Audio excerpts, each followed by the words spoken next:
Real love stories చెప్పండి అని అడుగుతున్నారు కదా. మన సబ్స్క్రైబర్ ఒకరు తన ఫ్రెండ్ లైఫ్లో జరిగిన లవ్ ఇన్సిడెంట్ని మనతో షేర్ చేసుకున్నారు. ఇది నిజంగా జరిగిన ఇన్సిడెంట్, ఇందులో ఎటువంటి కల్పితం కూడా లేదు. నా పేరు జ్యోతి, నేను మా ఫ్రెండ్ లవ్ స్టోరీ చెప్తున్నాను. యాక్చువల్గా లవ్ స్టోరీ అంటేనే అందరూ రొటీన్ అనుకుంటారు, కానీ ఈ స్టోరీ అలా ఉండదు. తను చాలా ఇన్స్పిరేషన్గా ఉంటుంది. తన పేరు ప్రియా. నేను తను చిన్నప్పటి నుంచి ఫ్రెండ్స్. ఇద్దరం కూడా పక్క పక్కన ఇంట్లోనే ఉండేవాళ్ళం. మావప్పుడు హౌసెస్ చాలా చిన్నవిగా ఉండేవి. ఒకటే రూము, బయట వరండాలా ఉండేది. ప్రియా వాళ్ళు మొత్తం ముగ్గురు అమ్మాయిలు. వాళ్ళ అమ్మగారు వర్క్ చేస్తూ ఉంటారు. ప్రియా వాళ్ళ నాన్న చిన్నప్పుడే ఎక్కువగా తాగడం వల్ల పెరాలసిస్ వచ్చింది. అప్పటికి మా వయసు 9 సంవత్సరాలు ఉంటుంది. అప్పటి నుంచి కూడా వాళ్ళ ఫ్యామిలీని వాళ్ళ అమ్మగారే చూసుకునేవారు. వాళ్ళకి ఫుడ్ కూడా తినడానికి ఉండేది కాదు. ఒక్కొక్కసారి అది స్కూల్కి ఫుడ్ కూడా తెచ్చుకునేది కాదు. అప్పుడు నేను నా బాక్స్ని షేర్ చేసేదాన్ని. అలా చూస్తూ చూస్తూ ప్రియా వాళ్ళ అమ్మగారికి షుగర్ కూడా వచ్చింది. వాళ్ళ అమ్మ అయితే ముగ్గురు అమ్మాయిల్ని పెట్టుకొని చాలా స్ట్రగుల్సే ఫేస్ చేశారు.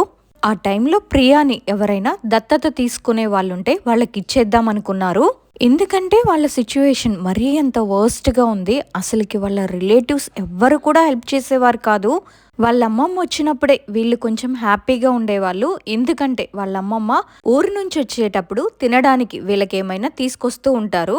అలా వాళ్ళ అమ్మమ్మ మంత్లీ ఒకసారి వచ్చి చూసి వెళ్ళిపోయేవాళ్ళు వాళ్ళని. వాళ్ళ ఇంట్లో అస్సలు ఉండేవాళ్ళు కాదు.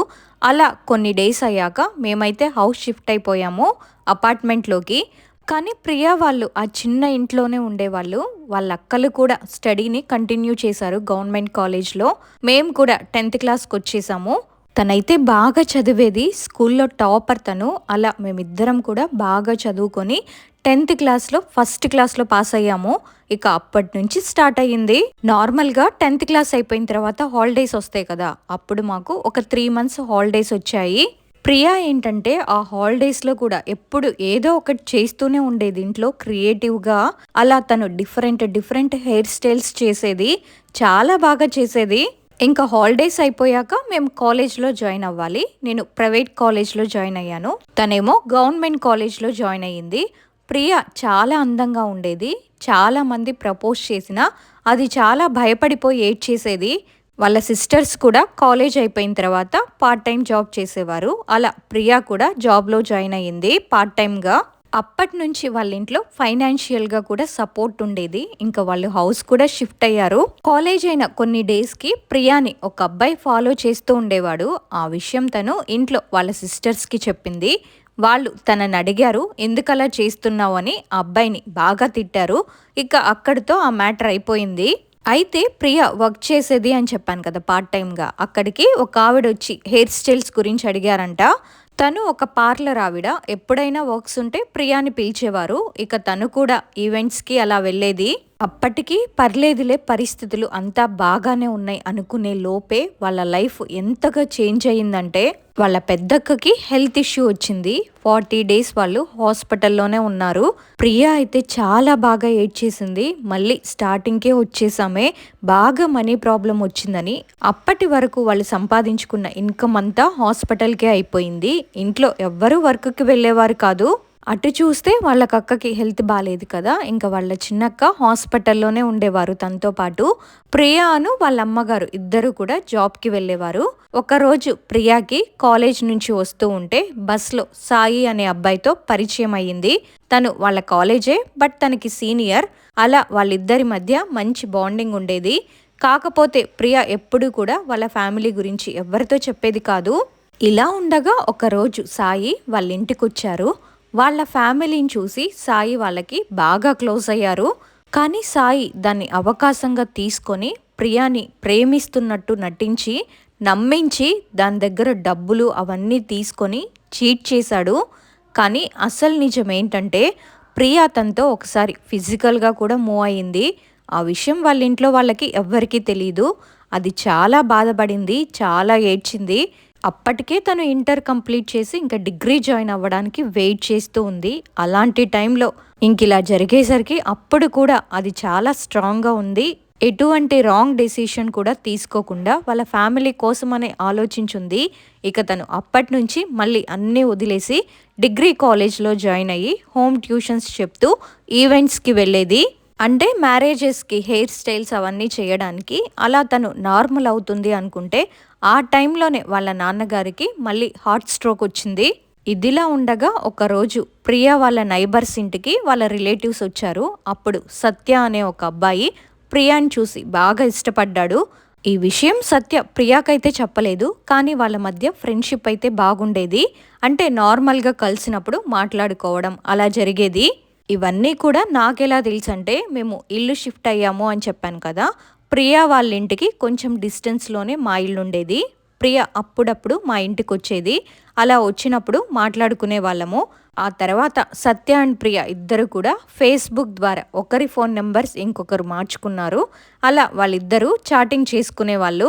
సత్య వాళ్ళది వెల్ సెటిల్డ్ ఫ్యామిలీ. అలా వాళ్ళిద్దరి మధ్య ఉన్న ఫ్రెండ్షిప్ మా ముగ్గురిదిగా మారింది. సత్య అప్పుడప్పుడు వాళ్ళ నైబర్స్ ఇంటికి వచ్చినప్పుడు మేము ముగ్గురం కూడా కలిసి మాట్లాడుకునే వాళ్ళము. ఒకరోజు సత్య ప్రియాని ప్రేమిస్తున్న విషయం తనకి చెప్పాడు. కానీ ప్రియా తనని రిజెక్ట్ చేసింది. ఎందుకంటే తను పాస్ట్లో ఫేస్ చేసిన సిచ్యువేషన్, తన ఫ్యామిలీ ఇప్పుడు చాలా డౌన్లో ఉంది అని. మళ్ళీ కొన్ని రోజులకి సత్య నుంచి ప్రియాకి మెసేజ్ వచ్చింది. బట్ ప్రియా నో అని చెప్పేసింది. వాళ్ళిద్దరి మధ్య చాలా డిస్కషన్సే అయ్యాయి. అయితే ఒకరోజు ప్రియా సత్యని కలిసి తన ఫ్యామిలీ గురించి, తన పాస్ట్ గురించి అంతా కూడా సత్యకి చెప్పింది. అలా చెప్తూ ఉండగా అది బాగా ఏడ్చేసింది. అప్పుడు నేను కూడా తన పక్కనే ఉన్నాను. చాలా బాధ పెట్టుకుంది మనసులో అది. అటు చూస్తేనేమో తన ఫ్యామిలీ పరిస్థితి అలా ఉంది. పాస్ట్లో తనని చీట్ చేయడం, ఒక పక్క తను కాలేజ్కి వెళ్ళాలి, చదువు చూసుకోవాలి, ఇంకా వెంటనే కాలేజ్ అయిపోయిన తర్వాత మళ్ళీ ట్యూషన్స్కి వెళ్ళాలి, ఈవెంట్స్ ఉంటే వాటికి కూడా వెళ్ళాలి. చాలా కష్టపడేది తను. ఒక్కొక్కసారి అయితే అర్ధరాత్రి 12-1 గంట అయ్యేది తన ఇంటికి వచ్చేసరికి. ఇలా అని సత్యకి చెప్పి ఏడుస్తుంటే లిటరల్లీ నాకు సత్యకి కూడా కళ్ళల్లో నుంచి నీళ్లు వచ్చేసాయి. ఆగలేదు. ఒక అమ్మాయి అంత చిన్న ఏజ్లోనే తన కోసం, తన ఫ్యామిలీ కోసం అలా కష్టపడడం అంటే చాలా గ్రేట్ కదా. అదెంత కష్టపడిందో నాకు కూడా ఆ రోజే తెలిసింది. నిజంగా సరిగ్గా తినేది కూడా కాదు, చాలా సన్నగా ఉండేది. కొన్ని రోజులు సత్య ప్రియాని కాలేజ్ దగ్గర డ్రాప్ చేయడం చూసి ఎవరో సత్య వాళ్ళ పేరెంట్స్కి చెప్పారు. అయితే వాళ్ళ పేరెంట్స్ ప్రియా కాలేజ్ దగ్గరకు వచ్చి ప్రియాని వార్న్ చేసి వెళ్ళారు. ప్రియా ఎంత చెప్పినా సరే వాళ్ళైతే వినడం లేదు. ఇక ప్రియా చేసేదేం లేక బాధపడింది. సత్యని దూరం పెట్టేసింది. బట్ అప్పటికి ప్రియాకి సత్య అంటే ఇష్టం కానీ చెప్పలేదు. తన స్టడీ కంప్లీట్ చేసుకొని మంచి జాబ్ చేయాలని అనుకునేది ప్రియా. అలా ప్రియా ఫైనల్ ఇయర్కి వచ్చింది. ఒక పక్క సత్య దగ్గర నుంచి కాల్స్, మెసేజెస్, కానీ ప్రియా వేటికి కూడా రెస్పాండ్ అవ్వట్లేదు. తను కాల్ లిఫ్ట్ చేయట్లేదని సత్య నన్ను అడిగితే నేను ఇంకా ఇలా జరిగింది మొత్తం చెప్పాను. వాళ్ళ పేరెంట్స్ కాలేజ్ దగ్గరికి వెళ్ళడం ఇదంతా చెప్పేశాను. ఈ విషయం తెలుసుకున్న సత్య ప్రియా వాళ్ళ కాలేజ్ దగ్గరికి వెళ్ళి తనతో మాట్లాడాడు. మళ్ళీ ఇద్దరు నార్మల్గా మాట్లాడుకుంటూనే ఉన్నారు. అప్పటి నుంచి వాళ్ళ మధ్య ఉన్న బాండింగ్ ఇంకా ఎక్కువ అయ్యింది.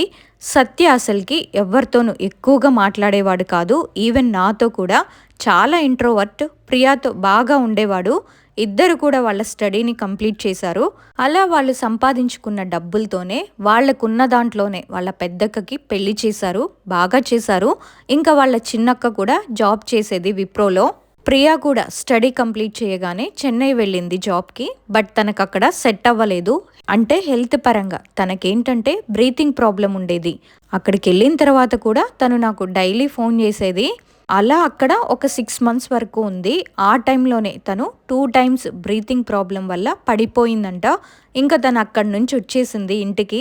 ఎందుకంటే వాళ్ళ పేరెంట్స్కి బాగాలేదు, తనకి బాగోట్లేదని ఇంటి దగ్గరే ఉండిపోయింది.